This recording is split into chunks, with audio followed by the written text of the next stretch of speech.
Les relations entre Anthony Delon et ses parents Alain et Nathalie Delon ont souvent été tumultueuses. Mais à 57 ans, l'acteur a des envies de résilience. Dans son ouvrage Entre chien et loup, publié aux éditions du Cherche-Midi, Anthony Delon clame tout l'amour qu'il leur porte. Anthony Delon n'a pas que le cinéma et la télévision dans sa vie, il écrit aussi. Ce jeudi 10 mars, l'acteur de 57 ans a dévoilé les pensées les plus intimes de sa vie dans Entre chien et loup, récit autobiographique publié aux éditions du Cherche-Midi. Dans ces pages, le compagnon de Sveva Alvité revient sur les liens chaotiques, mais si passionnels qui le lient à ses parents, Nathalie et Alain Delon. Un travail débuté il y a plusieurs années. 3 mois après l'aveu de mon père, on a décelé un cancer fatal chez ma mère, le cancer du pancréas, et j'ai senti dans les mois qui ont suivi un vide à l'intérieur, une angoisse, une peur. J'ai senti la mort rôder. J'ai ressenti le besoin d'inscrire cette vie, ces souvenirs, ces images dans le marbre, a-t-il confié à RTL, ce lundi 14 mars. Face au départ d'un être aimé, on a des choses à dire.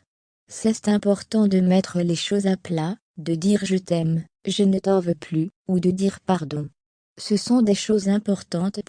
Longtemps, les relations entre Anthony, Alain et Nathalie Delon ont été explosives. Anthony Delon en a souffert et ne l'a jamais caché. Mais papa de 2 filles désormais, il voit les choses autrement, et sait que la vie est trop courte pour vivre dans la rancœur.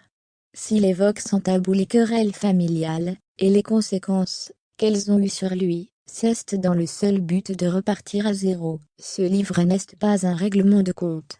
Il n'y a pas d'haine ou d'amertume mais de l'amour, même si je n'occulte rien des souffrances et des injustices que mon père a pu me faire endurer, pas plus que je n'épargne ma mère, ajoute-t-il dans une interview pour Télé 7 jours.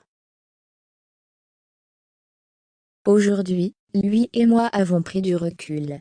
On a déposé les armes. Père et fils semblent enfin être sur la même longueur d'onde. Un apaisement à l'issue duquel Anthony et Alain Delon ont même scellé un pacte. Dans un élan de tendresse, il m'a demandé que je m'occupe de ses derniers instants, comme j'ai pu le faire pour ma mère, poursuit-il. Quand Nathalie Delon a su qu'elle était condamnée par son cancer, l'actrice mettait un point d'honneur à ne pas endurer des semaines de souffrance. Son fils Anthony était donc prêt à aller jusqu'au bout pour l'accompagner. Elle a décidé de mourir, comme elle avait vécu, c'est-à-dire quand elle le déciderait. Elle avait choisi l'euthanasie.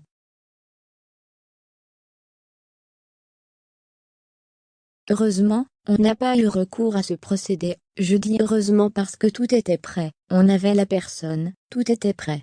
Mais c'est vrai qu'il aurait été difficile pour nous de lui tenir la main, et de voir la vie la quitter comme ça. Espérons qu'il n'ait pas ce douloureux choix à faire pour son papa.